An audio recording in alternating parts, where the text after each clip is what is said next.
How can my girlfriend can get a birth certificate so that we can get a birth certificate for our son? The short answer. Your girlfriend will have to apply for a late birth registration LBR. The whole question? How can my girlfriend can get a birth certificate so that we can get a birth certificate for our son? The long answer. Your girlfriend will have to apply for a late birth registration LBR.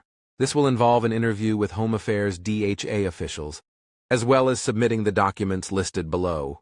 If you're older than 15 and haven't been registered, your birth registration application must accompany your application for an ID, supporting documentation like ID of parents, as well as written reasons why the birth was not registered within 30 days of birth. And you must be a South African citizen or permanent residence permit holder with a valid South African ID. It can take a very long time to get an appointment from Home Affairs for LBR interview, as they have a large backlog of applications for LBR interviews. I have set out the requirements and the process for registering your son's birth below. A baby's birth has to be registered at Home Affairs within 30 days of being born. These are the documents you need to take to Home Affairs DHA to register the baby's birth and get a birth certificate with the baby's ID number on it.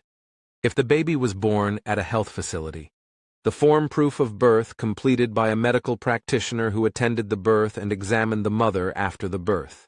If the baby was born at home, the form proof of birth affidavit. After 30 days but before 1 year, you need to present the following documents to Home Affairs. A proof of birth, completed by a medical practitioner who attended the birth and examined the mother after the birth. An affidavit giving reasons for late registration of birth. Home Affairs may decide that the parents must be interviewed by a panel, and if one of the parents is not South African and not married, they may ask for a DNA test.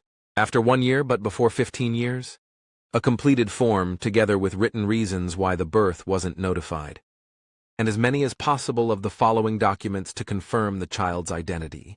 A certificate from the hospital or maternity home where the child was born. The certificate must be signed by the person in charge and contain the institution's official stamp. Official confirmation of the child's personal details, taken from the school register of the first school attended by the child. The confirmation must be on the school's official letterhead, be signed by the principal, and contain the school's official stamp. The child's baptismal certificate, sworn affidavits by the parents, a clinic card, school reports. Home Affairs says that both parents must be present to register the birth.